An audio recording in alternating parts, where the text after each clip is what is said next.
Nakakasawa ka. Galit na sigaw ng kalib-in ni Sarah sa kanya. Bahala na kayo sa buhay niyo. Sige, umalis ka! Mabubuhay kami ng anak mo kahit wala ka sa buhay namin. Tignan natin. Ginisihan siya ng kanyang kinakasama bago damputin ang perang nasa envelope. Ipon nila yung dalawa para sa kanilang anak. Total ako naman nagpakahirap dito, akin na to. Mabilis itong umalis. Napayakap na lamang si Sarah sa kanyang anak habang umiiyak. Huwag ka mag-alala, anak. Kakayanin ni Mama kahit mag-isa na lang ako. Makalipas ang maraming taon, hindi na nga siya binalikan ng kanyang kinakasama. Kaya mag-isa niya itinaguyod ang anak, mag-isa siyang nagsumikap. Nahirapan siya nung una, pero kinaya niya. Dahil isang ngiti lamang ng kanyang anak tila ba nawawala na ang kanyang pagod. Hello? Pagsagot niya sa tawag. Ito na po ba yung sa tutorial? Naghahanap kasi siya ng tutor dahil kailangan ng anak niya.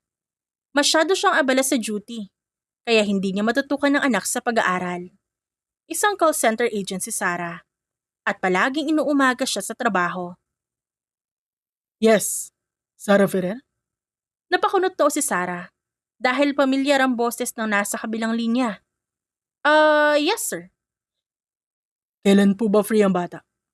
Free naman po ako anytime. Kung wala ka rin po ang love life, free din ako. Napangiwi na lang si Sarah sa narinig. Bukas ho? Wala rin naman pong pasok bukas ang anak ko. Okay po, kita na lang tayo bukas. Bye! Namatay na ang tawag. Nakangiwing napailing na lamang si Sarah habang nakatingin sa cellphone niya. Tumayo siya at dumiretso sa kusina para magluto ng tanghalian nilang dalawa. At kailangan nilang paabutin yun ng panghapunan na. 6:00 ng gabi hanggang 6:00 ng umaga ang kanyang duty mamaya. Kaya hindi na siya makakapagluto pa. Nang matapos si Sarah, lumabas na siya ng bahay para hanapin ang kanyang anak. Nadatnan niya ito sa gilid ng kalsada na naglalaro ng lupa. Nathan! Ang dungis mo na namang bata ka! Pagtawag niya sa kanyang anak. Ngumiti sa kanya ang batang lalaki. Napatawa si Sarah nang makita ang bungingipin nito sa unahan. Mama, naglalaro lang ako ng lupa para makinig ng tsismis sa kapitbahay. Tsismis? Takang tanong ni Sarah. Tumango si Nathan. Naririnig ko po kasi sabi ni Aling Martha na nakadali ng afam ang panganay niyang anak. Bukas nga daw po alis sila papunta Amerika. Napatawa si Sarah at kinurot ang pisngi ng kanyang anak. Ang tsismoso mo ah. Alam mo bang masama yun? Paano naging masama yun? Di naman ako gumawa ng bad. Naikinig lang ako. Basta masama yun. Teka, ikaw may kasalanan ka pala sa akin. Bakit ka nagtimpla ng kape sa planggana? Napahagik-gik si Nathan. Mama, lagi po kasi ikaw nagkakape. Kaya para di ka mahirapan sa planggana na ako nagtimpla. Ikaw talagang bata ka. Ang kulit-kulit mo. Binuhat niya ang kanyang anak. Maligo ka na tas kakain na tayo. Anong ulam po? Fish tomato with pasta na naman ba? Anong fish tomato with pasta? Kailan tayo nag-ulam ng ganun? Ginisang sardinas na may miswa po. Di ba lagi nating ulam yun? Favorite nga nating ulam yun eh. Ikaw talaga ang dami mong alam ha? Kinurot ni Sarah ang ilong ng anak. Payday ni Mama kaya adobong manok ang ulam natin. Nox, libre naman dyan ma. Napailing na lang siya at dumiretso sa loob ng bahay nila buhat ang bata. Binaba niya si Nathan na agad naman nagtungo sa CR para maligo. Pumasok naman si Sarah sa kwarto nila at kinuhanan ng damit ang anak. Nilapag niya yun sa kama bago magtungo sa kusina at maghain. Ilang saglit lang dumating na ang anak niya na hindi na mukhang batang yagit. Naupo ang mag-ina at nagsimula ng kumain. 10/10 ang luto niyo, Mama. Swak na swak ang timpla, hindi maalat, hindi maasim. Puro ka talaga kalokohan, no? Ihanda mo na pala yung mga gamit mo sa school. Bukas darating yung tutor mo, magpakabait ka ha. Mama, mabait naman ako ah. Sa inyo lang ako makulit. Seryoso ako, Nathan ah. Magpakabait ka bukas. Makinig ka na mabuti sa magiging tutor mo. Kapag ikaw talaga sinumbong ka sa akin na makulit ka, hindi na kita pahahawakin ng cellphone. Seryosong sabi ni Sarah sa kanyang anak. Mama, don't worry po. I know my limitation po. English yun ah. Dapat na-record mo yun. Natawa na lamang si Sarah sa sinabi ng anak. Nang matapos sila sa pagkain, si Nathan na naghugas ng plato. Si Sarah naman na nagpunas ng lamesa at nagwalis ng sahig. Kahit na maloko ang anak niya at makulit, lagi naman siya nitong tinutulungan sa mga gawaing bahay. Tumitigil din naman ito sa pagiging makulit at nagiging seryoso kapag nakikita siyang pagod. Mama, tulog na po tayo. Mamayang 6 duty mo po tapos 6 a.m. na ang tapos. Di ba nangako si Mama na maglalaro pa tayo? Anak, sorry ha. Kung laging busy si Mama. Okay lang po Mama ko. Ginagawa ko lang din naman po ito para sa akin eh. Para po sa atin, di ba? Humiwalay sa yakap ang batang lalaki. Kapag day off niyo po, saka tayo maglaro, mas mahalaga po ang health niyo, Mama. Napangiti si Sarah at pinupog ng halik ang anak na napahagikik naman dahil nakikiliti ito. I love you so much, anak. Love you din, Mama. Ikaw ang first love ko. Tsaka matulog ka na, Mama. Promise di ako tatakas kapag tulog ka na. Natawa si Sarah bago tumabi sa anak at yakapin ito. Hindi man maganda ang naranasan niya sa ama ng kanyang anak, masaya siya dahil sa sobrang pagmamahal na binibigay sa kanya ni Nathan. Napahikab na lang si Sarah at napauna at matapos ang duty niya. Antok na siya pero kailangan niya pang paglutuan ng kanyang anak ng almusal. Nagtungo siya sa kusina at nagsimulang ipagluto ng almusal ang kanyang anak. Saktong matapos siya sa pagluluto may kumatok. Lumapit si Sarah sa pinto at binuksan ito. Tila ba biglang nawala ang antok na nararamdaman niya at napatitig na lamang sa lalaki na nasa labas ng kanilang bahay. Sarah Ferrer, Tanong ng lalaki. kapangalan mo yung ex ko. Kamukha mo rin, kasing ganda mo. Ikaw ba yan? Kung oo, babalikan kita. Kevin? Kevin Cruz? Utal na tanong ni Sarah. Hindi siya makapaniwalang nasa harapan niya ang kanyang ex at first love. Yes, ako nga pala ang tutor ng anak mo. Napaawang na lang ang kanyang bibig. Napatingin sa suot nito. Napansin niya ang ID lace nito at napangiti na lang siya. Natupad ng binata ang pangarap nitong maging guro kahit pa loko-loko ito noon. Samantalang siya hindi man lang nakapagtapos ng college dahil sa financial problem at nakatagpo ng walang kwentang partner kalaunan. Pasok ka. Nilakihan ni Sarah ang bukas ng pinto. Ano bang gusto mo? Ikaw? Natigalgal siya sa sagot ng lalaki. Ikaw, kung anong gusto mong ihain para sa akin. Okay, sige. Sandali lang ha.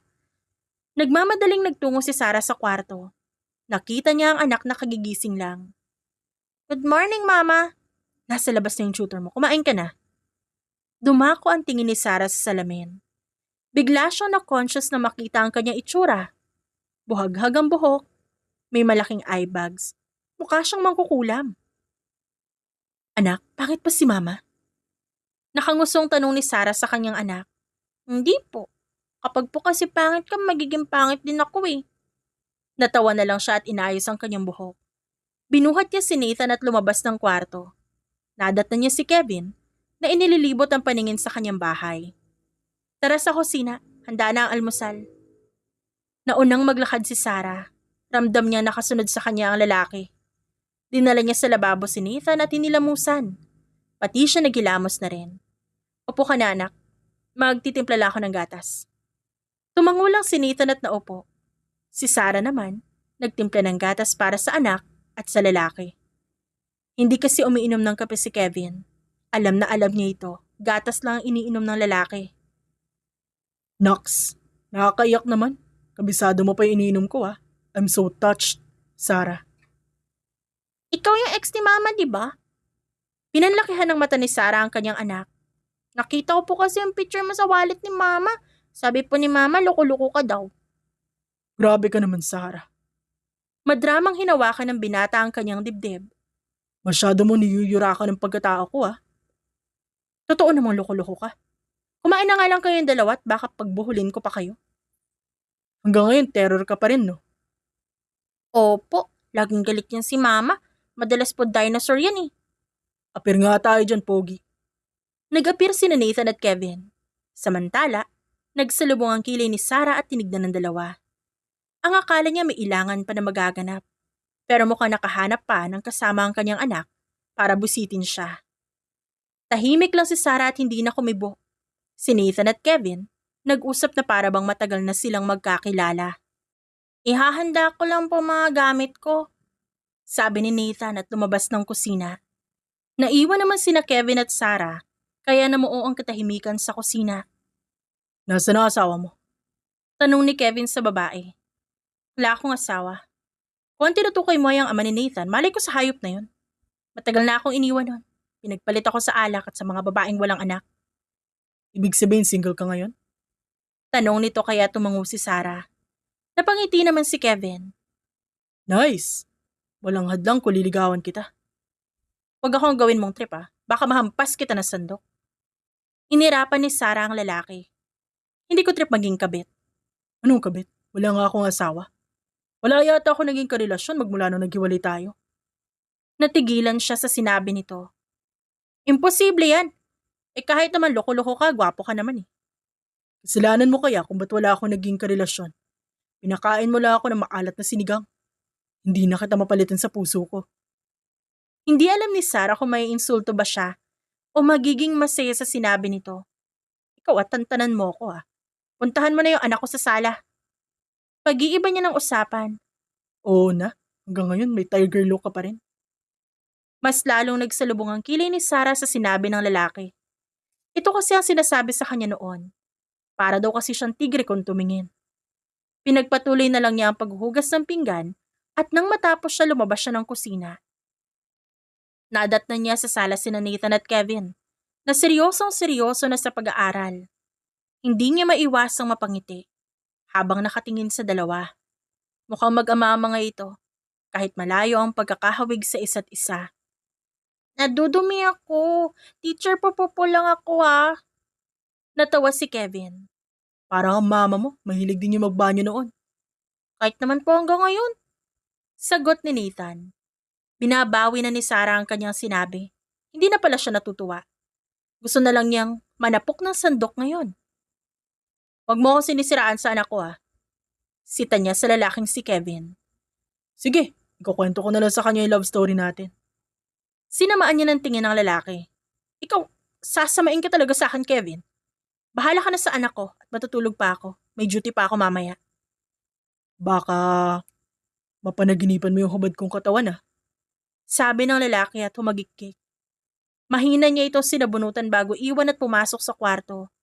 Agad na nahiga si Sarah sa kama at pinikit niya ang mga mata. Tulog pa si Mama? Nakangusong sabi ni Nathan. Teacher, marunong ka magluto? Nagugutom na ako Di mo na itatanong, best chef yata ako.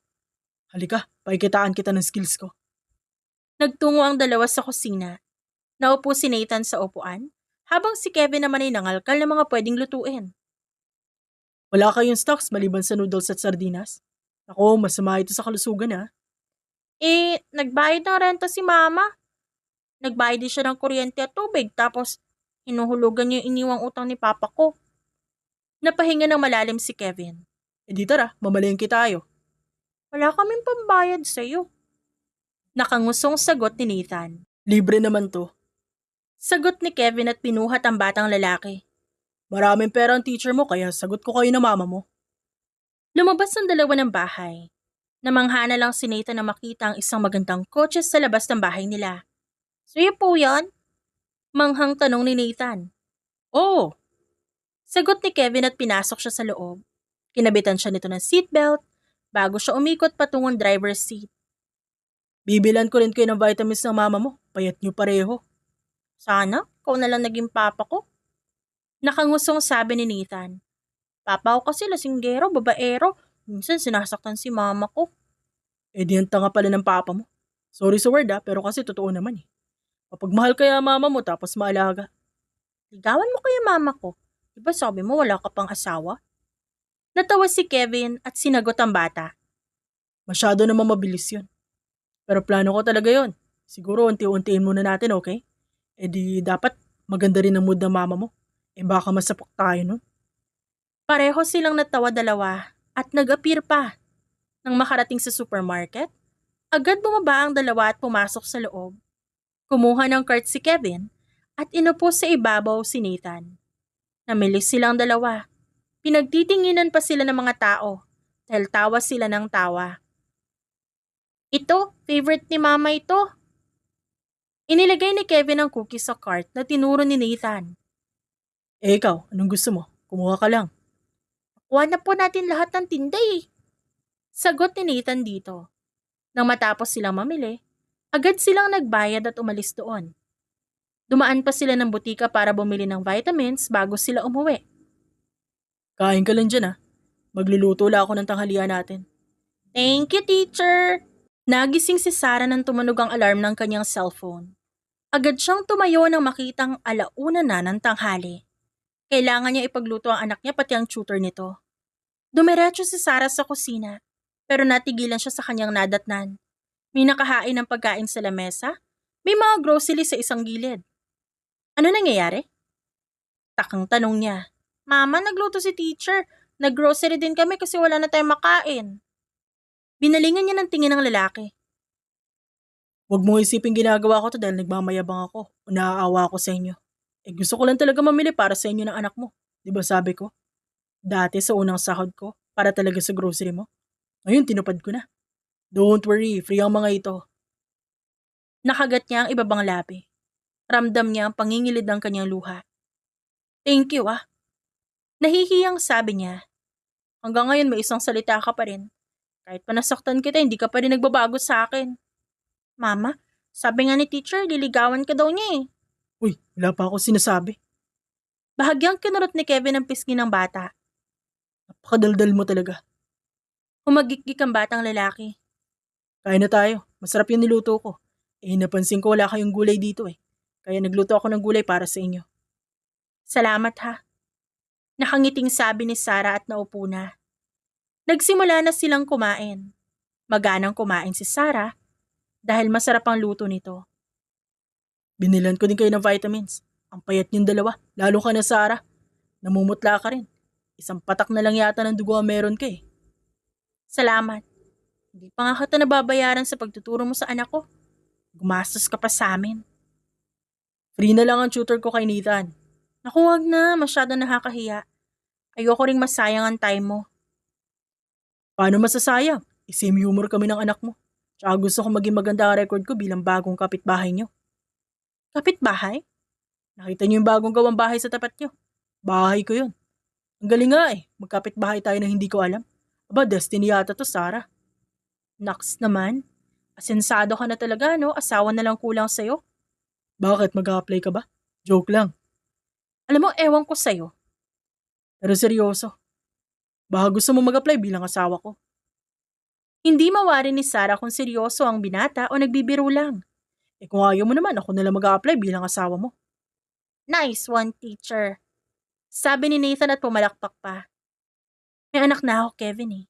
Sayang ang pagiging gwapo mo at pagiging ansensado mo kung saan ka lang babagsak. Biglang sumeryoso si Kevin. Paano naman masasayang? Ano naman kung may anak ka? Gusto ko nga maging papa ako ng anak mo eh. Tsaka swerte ko kaya kapag sa'yo ako bumagsak.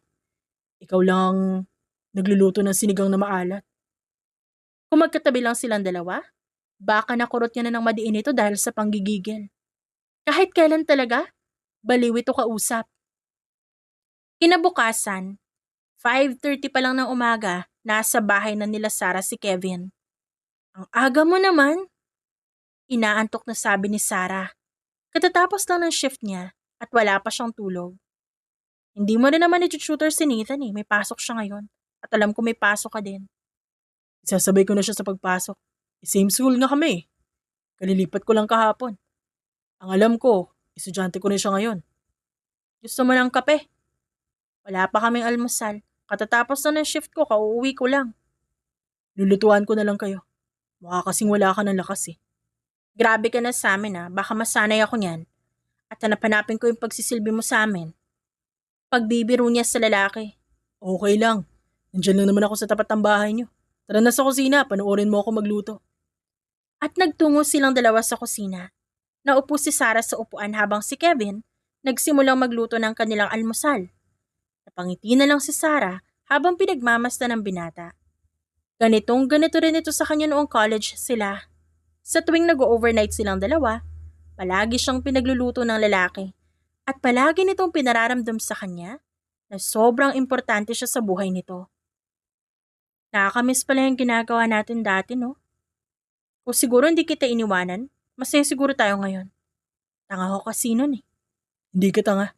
Okay nga yung iniwan mo ako kasi natuto ako magsumikap. Ngayon nakapagsikap na ako, may pagmamalaki na ako sa'yo. Nakagat ni Sarah ang kanyang ibabang labi at napaiwas ng tingin. Dahil sa mga sinabi ng lalaki, kumakabog ang kanyang dibdib. Mama! Teacher? Ang aga mo po, teacher! Napasimangot si Sarah. Dahil hindi sa kanya dumiretso ang anak, dumiretso ito kay Kevin na agad namang binuhat ng binata. Patapos na ako magluto. Malambing na sabi ni Kevin sa bata. Sabay ka pala sa akin pumasok ha. Ako rin ang bagong teacher mo. Wow naman! Ang swerte-swerte ko naman po! Pumalakpak pa ang batang lalaki. Nandito pa ako, Nathan ha. Nilalagpasan mo yung mama mo. Nagsiselo si mama mo. Tumawa si Kevin at binaba ang bata. Agad namang lumapit si Nathan sa kanyang ina. Hello mama ko, good morning po sa'yo. Humalik si Sarah sa pisngi ng anak. Good morning din sa'yo, poging anak ko. Ready na ang pagkain. Let's eat. Naupo ang tatlo at nagsimula ng kumain. Ang sarap niyo pong magluto. Ikaw na talaga ang standard ni mama pagdating sa lalaki. Saan mo naman nalaman yung salitang standard na yan, ha? Ang bata-bata mo pa kung ano-anong nalalaman mo. Kunot noong tanong ni Sarah sa anak. Mama, narinig ko yun sa kapitbahay natin. Sabi ko naman po sa'yo, nakikinig ako ng chismis eh. Ano pang narinig mo? Tanong ni Kevin sa bata. Ito na nga po, teacher. Aray ko, mama! Piningot ni Sarah ang kanyang anak. Tigil-tigilan mo yan ha. Isa ka pa. Tutuktukan din kita. Supportive father lang ako. Sagot ng binata. Yan ang gusto ko sa'yo, teacher eh. At nakipag-apir pa ang bata na si Nathan kay Kevin. Napailing na lang si Sarah at nagpatuloy na sa pagkain. Nang matapos sila, si Kevin ang nagpresentang magligpit at maghugas ng pinggan. Bilisan mo na, Nathan. Tapos, patulog ka na. Ako nang bahala sa lunch natin. Dadaan na lang kami mamaya ni Nathan sa drive-thru. Ang dami ko namang abala sa'yo. Kailanman di ko inisip na abala kayo ha. Sige na, kailangan mo pa magpahinga. Baka umiyak ako kapag nagkasakit ka. Pabiro na hinampas ni Sarah ang balikat ng lalaki. Nadatnan niya ang anak na nagsusuot na ng polo, kaya agad niya itong nilapitan at tinulungan. Oh, magpapakabait ka ha? Huwag kang masyadong pasaway kay Teacher Kevin. Mabait nga po ako kay teacher eh. Mama, kapag okay na po ikaw, pwede ko na maging papa si Teacher Kevin? Bakit mo naman siya gustong maging papa? Kasi love niya tayo. Kasi pinaparamdam niya sa akin na meron akong papa. Special po tayo i-treat ni teacher. Gusto ko siya maging papa. Nangilid ang luha ni Sarah at niyakap ang anak. Pasensya ka na ha. Kung di namin na ipaglaban ng tunay mong papa yung meron kami, nagsawa na rin kasi ako eh. Nasasaktan niya na ako nun. At ayokong dumating sa puntong pati ikaw sasaktan niya rin. Mama, okay lang po yun. Sabi nga nung kapitbahay natin, kapag toxic na, tigilan na. Hindi talaga kayo ni Papa para sa isa't isa. Siguradong si teacher ang nakatadhana sa'yo. Natawa si Sarah sa sinabi ng anak at bahagyang kinurot ang ilong nito. Ang dami mong alam ha. Feeling ko tuloy binata ka na. So pwede na po ako manligaw? Tumaas ang kilay ni Sarah. Hindi ka pa nga tuli eh. Kailan ba ako magpapatuli? Nakangusong tanong ng bata. Kapag ready ka na, kapag sakto na yung edad mo, o sige na, hinihintay ka na ni teacher mo sa labas. Magpapahinga muna si mama ha? I love you mama ko. I love you to Pogi. Ingat kayo sa biyahe. Tugon ni Sarah sa kanyang anak. Nang makalabas ang bata, agad na nahiga si Sarah sa kama. Dala na rin ng pagod, agad siyang nakatulog. Si mama mo, Tulog na po, pagod na pagod siya kasi eh. o mauna ka na sa kotse. I-check ko lang siya. Ngumisi naman ang batang si Nathan bago tumango at nagtungo sa labas. Si Kevin naman, pumasok sa kwarto at nadatnan niya ang babaeng si Sarah na natutulog. Nilapitan niya ito at inayos ang pagkakahiga. Binuksan niya ang electric fan at tinapat sa babae. Hanggang ngayon, baby ka pa rin matulog. Natawa si Kevin at hinalikan nito sa noo. Tulog ka lang dyan. Ako nang bahala sa anak mo, na anak natin. Parang teenager na kinikilig si Kevin nang lumabas siya ng bahay. Ilang taon na rin pero ang babae pa rin talaga ang nagpaparamdam sa kanya na para siyang teenager. Oh, kumusta sa school? Salubong ni Sarah sa anak na makauwi ito. Sino nagatid sa'yo? Si teacher po. May meeting po siya kaya umalis siya agad. Ito pa pala yung food natin. Hindi na raw po siya makakasabay kasi mamaya pa siya uuwi. O magbihis ka na. Ihahanda na ni mama ang pagkain natin. Okay po. Agad namang inayos ni Sarah ang pagkain nila ng anak. Nang dumating ang anak niya, nagsimula na silang kumain. Kamusta ang school? Hindi ka ba nagpasaway? Mama, lagi nga po akong very good eh. Tuwang-tuwa si teacher kasi ang galing ko daw po sa kalokohan. Napailing na lang si Sarah at nagpatuloy sa pagkain. Nang matapos sila, agad na nagtungo sa labas si Nathan. Siya naman ay nagligpit at naglinis. Nagtungo sa sala si Sarah nang matapos siyang mag-check ng bank niya kung pumasok na ba ang sahod. Napahinga na lamang siya ng malalim. Delay na naman ang sahod niya. Ang lalim ng buntong hininga mo ah. Namiss mo ba ako kaya ka nalulumbay? Inirapan ni Sarah si Kevin. Dala-dala mo na naman yung pagiging mahangin mo. Pati kaya ako gapuhan dala ko. Kala ko may meeting ka. Kumain ka na ba? Ang ganda ng mga salubong ng tanong mo. Nakangising sagot ni Kevin at umakbay sa kanya. Para tayo mag-asawa. Ikaw yung housewife na laging nagtatanong tuwing uuwi ako. Tapos ako yung husband na nagtatrabaho. At humagikgik pa ang lalaki. Ha? Nasisiraan ka na ba ng bait? Kung ano-anong pinagsasabi mo? Parang batang napanguso si Kevin. Hindi na ako love ng wifey ko. Sige, John ka na. Alam mo Mr. Cruz, magtigil ka na dyan ha. Kaya pati anak ko mas nagiging maloko lalo eh. Like father, like son.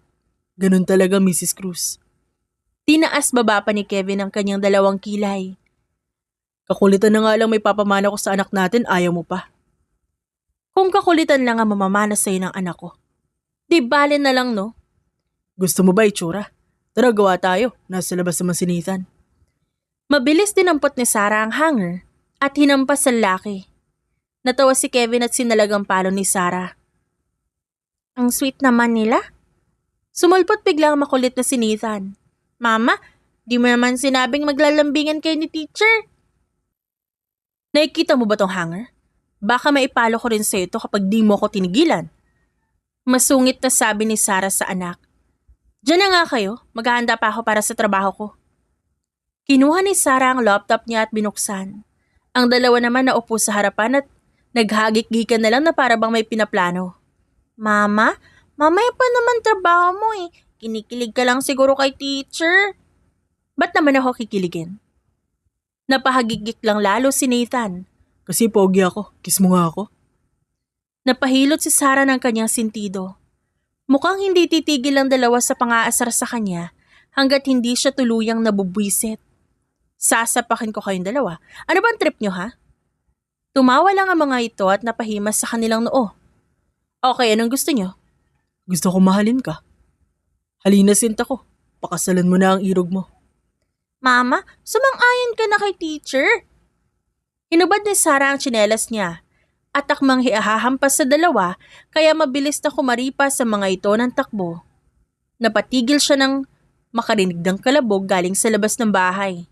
Hindi niya alam kung tatawa siya o maaawa kay Kevin na napasalampak na lamang sa semento.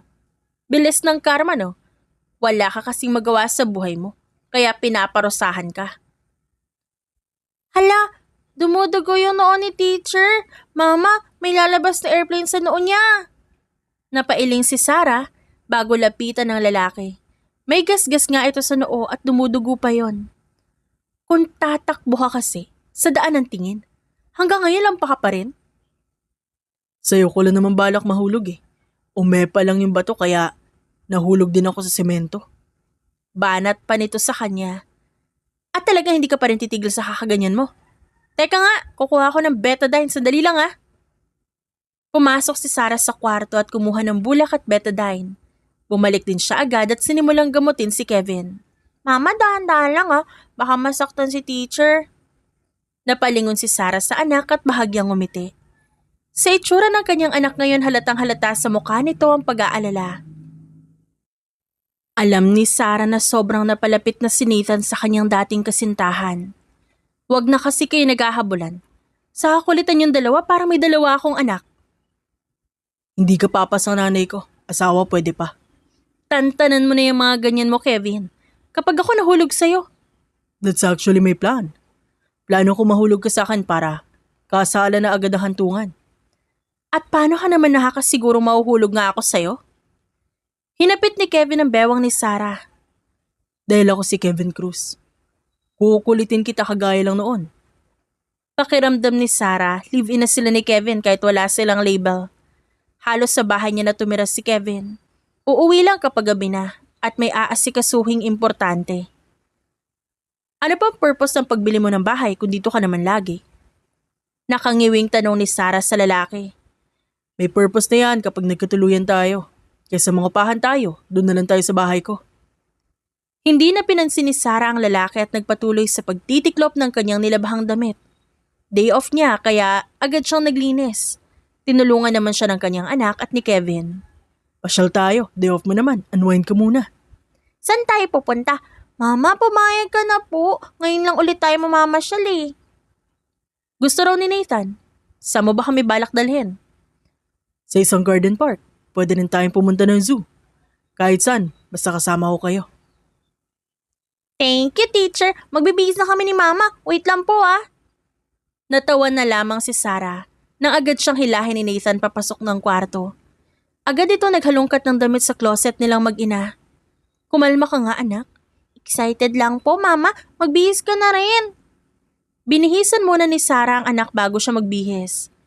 Nakasuot sila ngayon ng puting t-shirt at pants. Mag-ina nga sila kung titignang mabuti. Nang lumabas sila ng kwarto, wala si Kevin. Sinara muna ni Sarah ang lahat, ang bintana at pinatay ang kuryente bago lumabas. Nakita nila si Kevin na nakasandal sa magandang sasakyan nito. Puting t-shirt at pants din ang suot.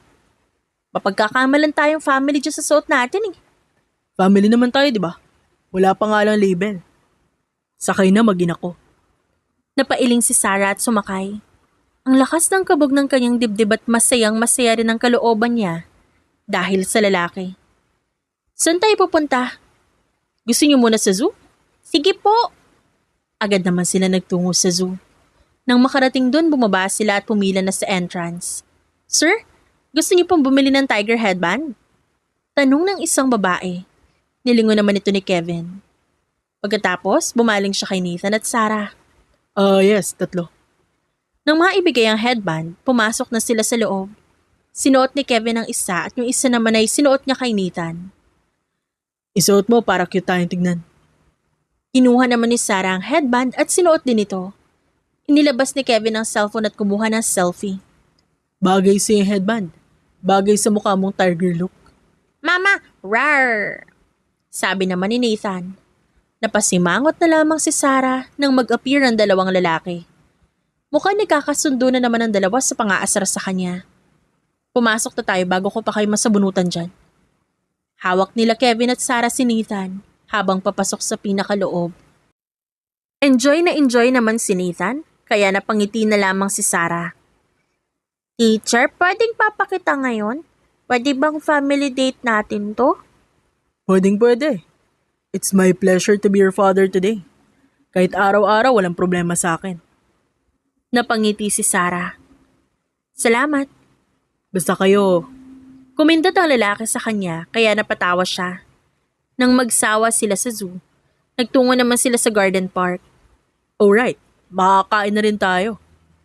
Dumaan sila sa drive-thru bago dumiretso sa garden para may kakainin sila habang nagmamasid sa magandang tanawin.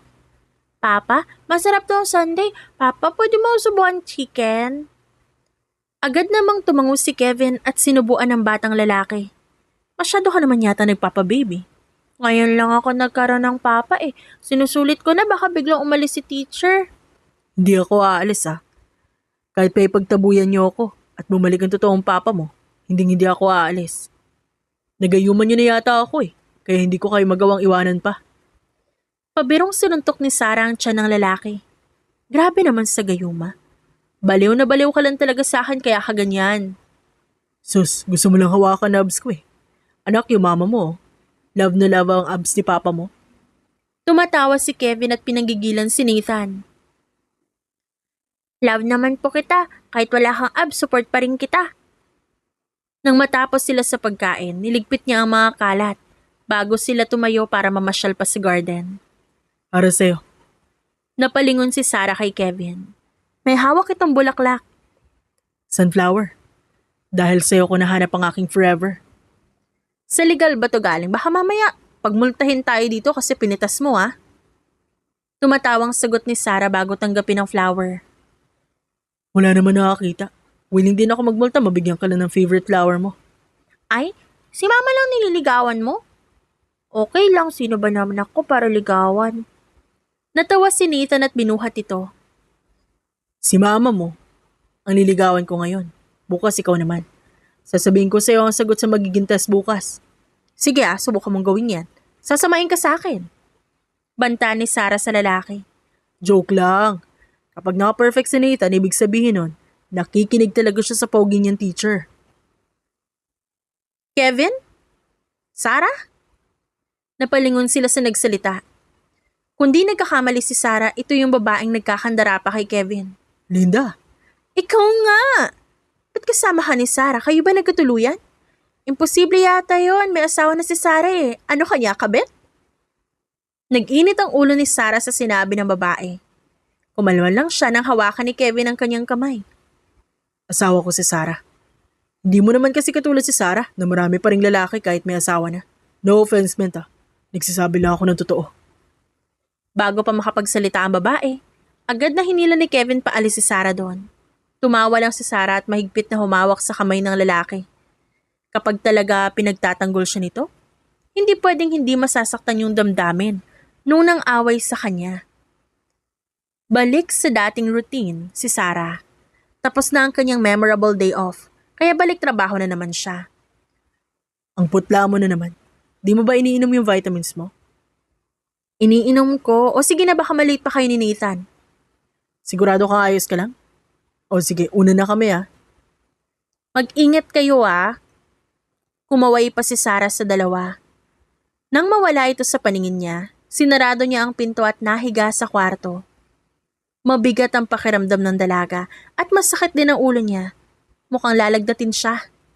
Hindi alam ni Sarah kung gaano siya katagal nakatulog. Nagising na lang siya nang maramdaman niyang may humahaplos sa kanya at giniginaw siya. Taas ng lagnat mo. Buti na lang wala akong meeting ngayon kaya maaalagaan kita. Ayos lang ako. Kaya ko to. Nanlalatang sabi ni Sarah. Ako hindi ko kaya nakikita ka ng ganyan. Inaalalayang makatayo ni Kevin si Sarah. Kumain ka muna para makainom ka ng gamot. Si Nathan. Gumagawa na assignments. Alalang-alala sa'yo yung bata. Umalis ka na kaya sa trabaho mo. Masyado na ako natatakot para sa kalusugan mo. Wala naman ako ibang mapapasukan. Sa kami binabayaran pa akong utang at upa. Gusto mo mag-assistant ko? Dodoblehin ko sahod mo. Ano namang gagawin ko bilang assistant mo? Baka mamaya bantayan lang kita. Ayos lang ako. Ngayon lang naman ako nagkasakit. Maging tutor ka na lang ni Nathan. Doble sahod pa rin. Pumayag ka na. Hindi ako makakapag-focus sa trabaho nito hanggat di ka pumapayag. I-tutor ko sarili kong anak. Anong klaseng trabaho yun? Housewife. Pumayag ka na. Ayaw mo nun? May bonding pa rin kayo ni Nathan. Kailangan mong bumawi sa pahinga at sobrang stress na stress kang tignan. Pangit na ba ako? Nakangusong tanong ni Sarah. Hindi. Ganda mo nga eh. Kaso natatakot na akong tignan ka dahil sobrang putla mo. Feeling ko babagsak ka kahit anong oras. Di ba nakakahiya kung tatanggapin ko yung offer mo? Alam mo, sa totoo lang, pagod na rin ako. Pero hindi ko magawa magpahinga dahil kay Nathan. Tsaka marami akong bayarin. Yung ex ko kasi, mag-iiwan na nga lang ng bagay. Utang pa. It's your time to rest. Akong bahala sa inyo mag-ina. Eh di magiging sugar daddy ang dating mo niyan. Pero thank you, Kevin, ha. Kahit ang dating sobrang kapal na mukha ko, tatanggapin ko yung offer mo. Kinilig naman ng lalaki. Pakaramdam ko tuloy sinagot mo na ako. Teka, naniligaw ka ba? Biro ng babae.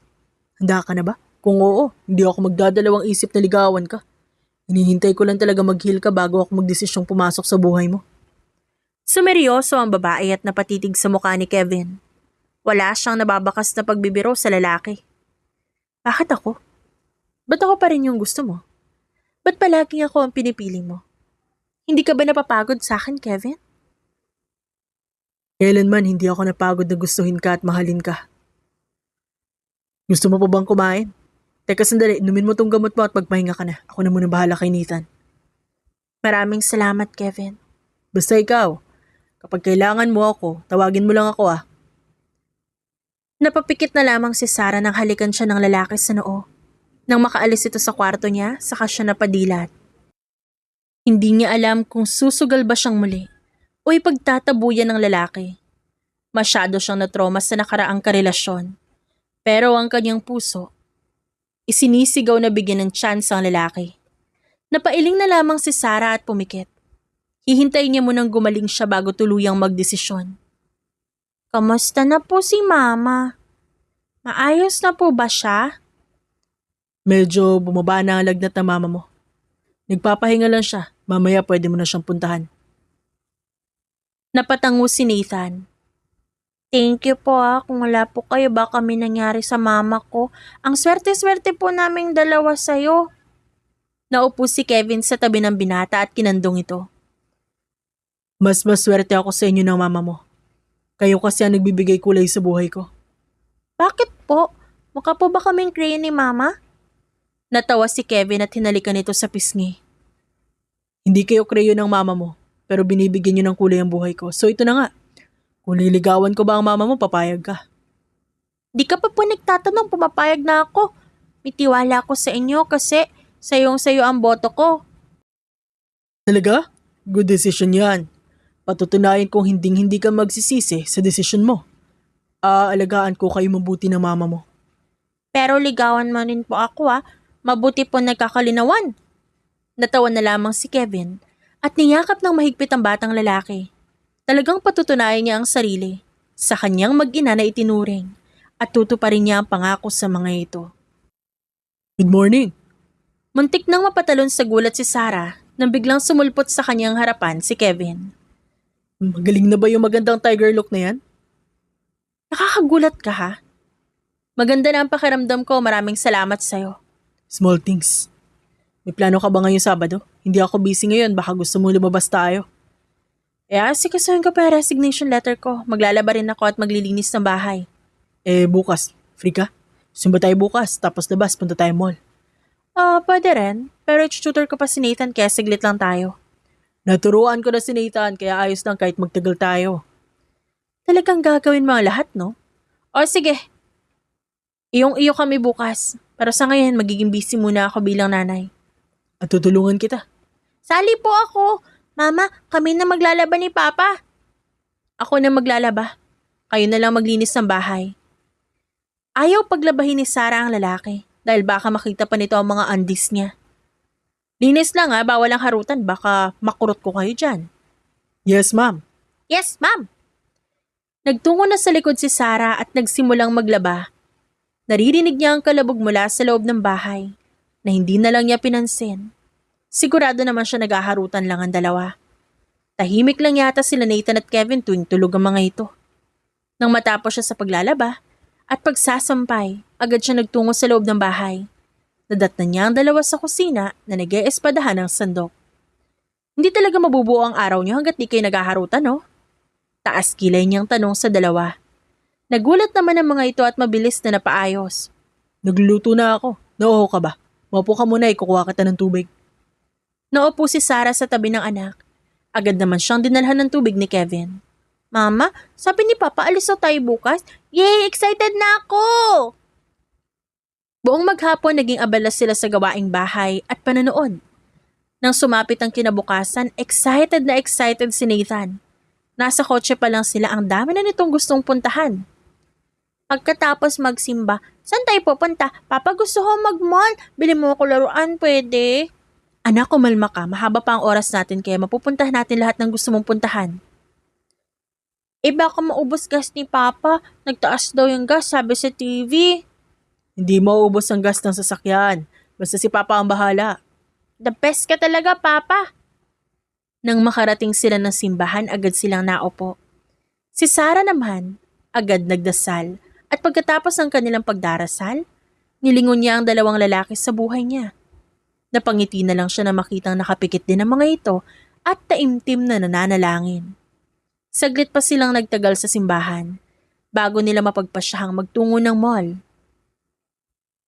O dahan-dahan lang, di ka mauubusan anak. Kalmahan mo at baka mabulunan ka. Sarap po di ba mama masarap? Ang dungis-dungis kumain. Kit-kit niya naman mag-ina ko. Ngumisi lang si Sarah at nagpatuloy na sa pagkain. Pagkatapos nilang kumain, nagtungo sila sa arcade at naglaro. Papa, yan yung zombie! Makain tayo ng zombie! Natawa si Sarah habang pinapanood ang dalawang natataranta habang naglalaro. Nathan, natataranta na sa'yo ang daddy mo. Kumalma ka.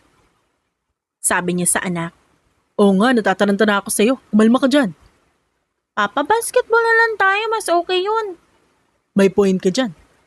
At binitawan ni Kevin ang baril. Nagtungo ang dalawa sa basketball. At yun na lang ang nilaro nila. Nakatingin lang si Sarah sa dalawa at kinukunan ng litrato at video ang mga ito. Pakiramdam ni Sarah, nagmumukha siyang third wheel sa dalawang lalaki sa buhay niya. Nakakapagod, sabi ni Sarah nang huminto sila sa tapat ng bahay niya. Madilim na, talaga namang masyado nilang na-enjoy ang pamamasyal. Bagsak pa rin sa bisig ni Sarah ang kanyang anak na naghihilik pa ng mahina. Ang hyper ni Nathan. Teka ako na magbubuhat. Kinuha ni Kevin ang bata kay Sarah bago sila pumasok sa loob. Maraming salamat sa araw na to, Kevin ah. Maraming salamat dahil napapasaya mo yung anak ko. At sa tuwing napapasaya mo siya, napapasaya mo na rin ako. Wala yun. Basta para sa inyo, handa akong gawin ng lahat. Kevin, pumapayag na ako. Gusto kitang bigyan ng chance. Nakikita ko kung paano mo kami mahalin ni Nathan. At buong puso kong sasabihin sa'yo na binibigyan kita ng chance ngayon. Talaga? Wala nang bawian ah. Thank you, Sarah. Hindi ko sasayangin ang chance na binigay mo. Bukas na lang ulit. Good night. Lumapit ang lalaki sa kanya at hinalikan siya sa noo. Mas lalong napangiti si Sarah nang halikan din ni Kevin ang noo ng kanyang anak. Wow! Sasama ka po sa school ko? Babantayan mo ako o si Papa ang babantayan mo? Nakangiting tanong ni Nathan sa kanyang mama. Pareho kayo, wala rin naman akong gagawin dito sa bahay, kaya naisip kong sumama na lang sa inyo. Mas maganda nga yan. Para makita mo kung gaano ako kagaling magturo at kung gaano ako kahat. Nang matapos agad sila umalis sa bahay at nagtungo na sa eskwelahan. Dito na lang ako sa labas siguradong hindi kayo makakapag-focus kapag nasa loob ako. Basta huwag kang aalis. Maghihinagpis ako pag nawala ka dyan. Alam mo ang OA mo, pasok na kayo, galingan niyo Namangha si Sarah sa galing magturo ni Kevin. Mas lalo siyang namangha dahil sa galing nito mag-handle ng mga batang maiingay. Ang pogi talaga ni Sir Kevin, no? Dinig niyang sabi ng isang nanay sa gilid niya. Perfect na perfect maging asawa. Sagot naman ng isa pa. Bagay nga sila ni Ma'am Christy Tumaas ang isang kilay ni Sarah dahil sa sinabi ng pangatlong nanay. Para sa kanya, wala na ibang babagay sa lalaki kundi siya lang. Natigilan si Sarah nang may isang gurong nag-excuse kay Kevin. Nagpaalam naman si Kevin sa mga estudyante para labasin ang magandang guro. Sir Kevin, sabay na tayo mag-lunch. Ma'am Christy, may kasabay kasi ako ngayon Kasabay ko yung asawa at anak ko.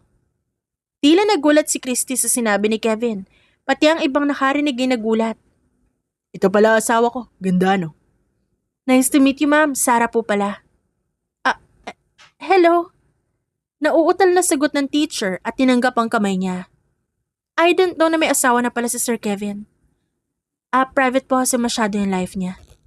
Sagot ni Sarah sa dalaga, bago balingan ng tingin si Kevin. Bumalik ka na sa loob, naghihintay na yung mga estudyante mo. Sana lagi ka nalang nagsiselos. Pasok na ako sa loob, bahala. Humalik pa si Kevin sa kanyang noo. Bumalik si Sarah sa pwesto at hinintay matapos ang klase ng anak at ni Kevin. Nang matapos ang klase, agad sila umuwi. Hindi sila bumili ng pagkain sa labas dahil magluluto si Kevin para sa kanila. Nang makapasok sila sa loob, natigilan si Sarah nang makita ang isang lalaking nakaupo sa loob ng bahay. Greg? Hindi niya lubos sa kalain na biglang susulpot ang ex-live-in niya at ang ama ni Nathan. Sarah, gusto kong humingi ng tawad sa mga kasalanan ko. Hinawakan ni Sarah ang kamay niya ng mahigpit. Itinago niya ito sa likod pero hinawakan pa rin to ni Greg. Sarah, can you give me another chance? Buuin na natin ang pamilya natin. Sarah, nagbago na ako. Bumalik na kayo ni Nathan sa akin. Ganun na lang yan. Pagkatapos mo kaming iwan ni Nathan, hinayaan mo kami maghirap, babalik ka ng ganun na lang. Umalis ka na, Greg. Wala ka ng pamilyang babalikan. Wala ka ng puwang sa buhay namin. Sarah. Pwede ka magpakaama kay Nathan. Walang problema yun. Pero yung babalik sa buhay ko? Please wag na. Wala ka nang babalikan pa. Meron na nagmamay-ari sa puso ko at huli ka na. Tama na yung pagpapakamartir ko sa'yo. Sarah, please naman. Hindi ka naman siseryosohin ng lalaking yan eh. May anak ka na.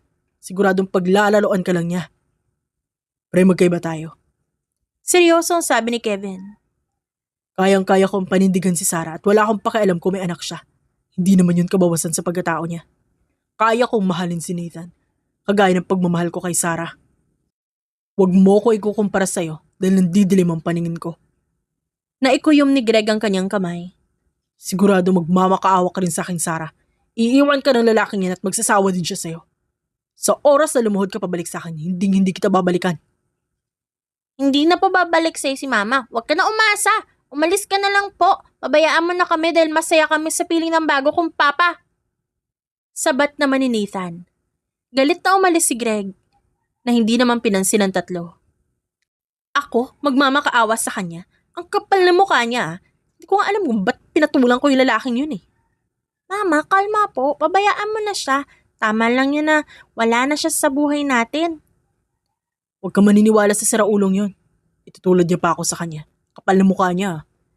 Hindi nga kita pinagpalit kahit wala na sa kalendaryo ang edad ko eh. Alam ko naman yan. Malayong malayo ka sa kanya. Gwapo ka at hot. Siya naman ay hindi ka gwapuhan. Maasim pa. Alam mo anak, buti na lang kamukha kita.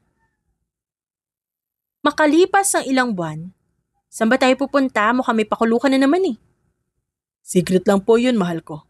Pero malapit na tayo. Ilang saglit pang biyahe nakarating sila sa tabing dagat. Napatulala si Sarah na makita ang mga kaibigan nila at ang isang pares sa gitna. Hindi ba ito yung bogang kasal natin ah? Gusto ko lang talaga maidikit yung surname ko sa pangalan mo.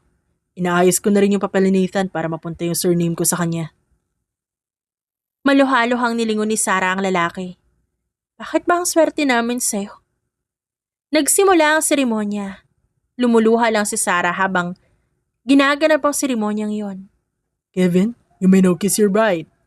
Congratulations. Thank you, Father. Niyakap niya naman ang asawa. I love you. Biglang lumapit sa kanila si Nathan at nagpabuhat pa ang bata. Una pa lang, sa'yo na talaga yung boto ko eh. Ikaw talaga ang papa ko. Hindi na pinansin ni Kevin ang mga taong bumati sa kanila. Dinala niya si Sarah sa kanila magiging silid para sa kanilang honeymoon. Agad na inilapag ni Kevin ang babae sa kama at pumatong siya dito. Handa ka na ba para sa ganitong bagay? Natawa si Sarah at pinulupot ang braso sa liig ng lalaki. May nagagalit na dyan sa ibaba mo ah. Aatras pa ba ako? Tsaka may tiwala ako sa'yo. Kasal na rin naman tayo. Nagdikit ang labi nila at napapikit na lang si Sarah at tinugunan ng halik ng lalaki. Buong puso niyang binigay ang kanyang sarili sa kanyang asawa. Nag-enjoy sila sa mga sumunod na araw. Naligo, nagsaya sa beach, at inasikaso sila dalawa ni Kevin. Nagtungo sila sa cabin at nagbihis. Nang makapagbihis, nagtungo sila sa isang restaurant para kumain. Nakikita mo tong restaurant na to? Sa tito ko to, libre ang pagkain natin kaya kumain lang kayo ng kumain. Papa, nakita mo ba yung restaurant na katabi nito? Hindi amin yun. Napatawa si Sarah sa sinabi ng anak. Nang matapos silang kumain, tumambay sila sa labas at nag-bonfire. Medyo may araw pa pero mas damang ang dilim. Kaya para may ilaw, nag-bonfire na lang sila. Alam mo, dati pangarap ko lang to. Ako din, Mama. Pangarap ko mag-ihaw ng marshmallow sa tabi ng dagat. Ngayon natupad na. Anak, ito tatandaan mo ha. Tandaan mo na kung ano yung pangarap mo at talaga nakatakda sa'yo, ibibigay sa'yo yun ni Lord. Kahit paghiwalayin kayo ng tadhana kung sakaling may mahalin ka babaeng in the future. Kung kayo talaga ang para sa isa't isa, gagawa ng paraan ng tadhana para magkita kayo ulit. Tignan mo kami ng mama mo, pinaghiwalay man kami ng tadhana ng mahabang taon. Pero pinagtagpo ulit kami dahil kami talaga ang para sa isa't isa. Maraming salamat, Kevin, sa pagtanggap sa amin ni Nathan. You're so lucky to have you. Mula noon hanggang ngayon, pinatunayan mong may isa ka talagang salita. Yan talaga ang tinuro sa akin ng mga magulang ko. Pero alam mo ba, yung secret talaga dito, dahil sa maalat mong sinigang. Kaya mas lumalim yung pagmamahal na meron ako sa'yo. Mahal na mahal kita, Sarah. Mahal na mahal kita, Nathan. Kayong dalawa ang buhay ko ngayon. Mama, Papa, susuklian ko po ang sakripisyo niyo para sa akin. Sabi ni Nathan. Mag-aaral ako mabuti at magiging teacher din. Love na love ko kayong dalawa. Mahal na mahal ka rin namin, anak. I love you so much, baby. Forever kang baby ni Mama. At forever ko rin kayo mamahalin. Walang iwanan to hanggang next life. Tayo na lahat magkakasama. Masayang masaya sila bilang isang pamilya. At wala nang mahihiling pa si Sarah, kundi panghabang buhay na kasiyahan at pagmamahal para sa kanilang tatlo. At dyan nagtatapos ang ating kwento ngayong araw. Maraming salamat po sa inyong pagtutok hanggang sa muli. Paalam!